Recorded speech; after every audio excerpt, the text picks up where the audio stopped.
सुहेल साहब, 1% का इजाफा ज़ाहिर है तवक्को इस बात की थी, बिजनेस कम्युनिटी मुतालबा करती थी शरह सूद मजीद कम करें, इन्फ्लेशन सिंगल डिजिट में है, अब खतरात हैं कि इन्फ्लेशन डबल डिजिट में जाएगी, शरह सूद पहले 1% बढ़ा दी गई, रिवर्सल समझा जाए इसको, और स्टॉक मार्केट भी क्या एक्सपेक्ट कर रही थी इस बात को?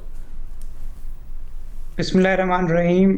देखिए, मेरे लिए तो कोई ताज्जुब की बात नहीं है, बल्कि जो हमने एक पोल कंडक्ट किया था टॉप लाइन ने, उसमें 53% पार्टिसिपेंट्स हैं जो मार्केट्स को समझते हैं, इकोनॉमी को समझते हैं। उन्होंने कहा था कि 50 बेसिस पॉइंट से 100 बेसिस पॉइंट इंक्रीज होगा। तो ये इंडस्ट्रियलिस्ट के लिए और कुछ और लोगों के लिए शायद एक ताज्जुब खेज बात हो, मगर मेरे हिसाब से तो ये बड़ा सेंसिबल और सही डिसीजन है, क्योंकि हमने माजी में देखा है कि अब अगर आपने स्टेट बैंक ने एक्ट नहीं किया तो हम कहते हैं वो बिहाइंड द कर्व रह गया है। तो सेंट्रल बैंक ने एक प्रोएक्टिव स्टेप लिया है, क्योंकि ये साफ नज़र आ रहा है, राइटिंग ऑन द वॉल है कि अगले कुछ माह में इन्फ्लेशन ज़्यादा रहेगा। हमारी तो तवक्कुआत है कि 10 से 12% रहेगा, और सेंट्रल बैंक ने खुद कहा है कि अगले 3 क्वार्टर्स तक जो इन्फ्लेशन है, स्टेट बैंक का जो जो टारगेट है 5 से 7%, उससे ज़्यादा रहेगा। तो मेरे ख्याल में जो स्टेट बैंक का जो मेन मकसद बज़ाहिर नज़र आता है वो प्राइस स्टेबिलिटी यानी महंगाई को कंट्रोल करना, और सबसे इम्पोर्टेंट ये नज़र आता है कि जो फॉरेन एक्सचेंज रिजर्व्स हैं उसको अचीव किया जाए। तो इन दोनों चीज़ों को मद्देनज़र रखते हुए स्टेट बैंक ने फैसला किया है, जो बज़ाहिर सही लग रहा है। और आपको लग रहा है वन टाइम होगा? क्योंकि अगर इन्फ्लेशन डबल डिजिट्स में जाती है तो हमें तो नज़र आया कि अगर 7-7.5% की इन्फ्लेशन थी तो इंटरेस्ट रेट 10.5% पर था। अगर डबल डिजिट्स में इन्फ्लेशन जाती, जो कि जाती नज़र आती है, एसपीआई हमने देखा 14% के पास आया है पिछले हफ्ते, तो ये इसमें मजीद इजाफा होगा? देखिए, ये सारा डिपेंड करता है कि कितना लंबा ये जो इशू है ये चल रहा है। स्टेट बैंक ने कुछ 6 हफ्ते पहले जब अपनी मीटिंग की थी तो उसमें बिल्कुल क्लियरली और सही लिखा था कि इसका ड्यूरेशन क्या होगा, और अभी उनकी जो पॉलिसी स्टेटमेंट्स लग रहा है कि तवक्कुआत से ज़्यादा लंबा ये मिडिल ईस्ट कॉन्फ्लिक्ट हो गया है।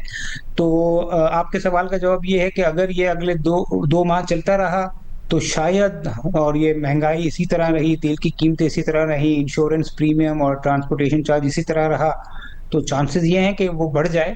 मगर अगर ये मसला हल हो जाता है और पाकिस्तान काफ़ी कोशिश कर रहा है कि ये जो ब्लॉकेड है वो ख़त्म हो जाए, तो फिर कीमतें कम हो जाएंगी, तो फिर शायद हमें 11.5 पे ये ठहरता हुआ नज़र आए। मगर अगर ये मसला जो है 2 महीने से 4-6 महीने हो गया, तो शायद प्रोबेबिलिटी बढ़ जाएगी कि थोड़ा सा और बढ़ जाए।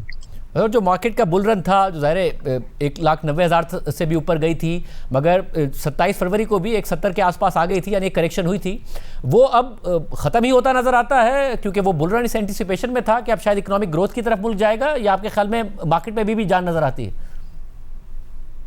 देखें, 22% इंटरेस्ट रेट गया था, उसके बाद 10.5 आया था, अब 1% बढ़ा है। कोई हम ना 14% देख रहे हैं ना 22% देख रहे हैं। तो 1-2% से कोई बहुत ज़्यादा तो फ़र्क नहीं पड़ना चाहिए, मगर शॉर्ट टर्म सेंटिमेंट्स बिल्कुल ये मुतासिर हो सकता है।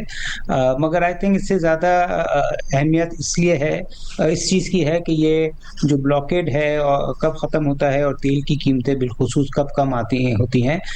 इसीलिए मुझे लगता है कि कोई बहुत ज़्यादा मार्केट में हलचल नहीं होगी, बल्कि मनी मार्केट तो बिल्कुल एफिशिएंट काम कर रही है। 27 फरवरी से, जंग शुरू होने से पहले से लेकर अब तक, कोई काइबोर में और टी बिल में कोई 90 बेसिस पॉइंट ऑलरेडी इजाफा हो चुका था।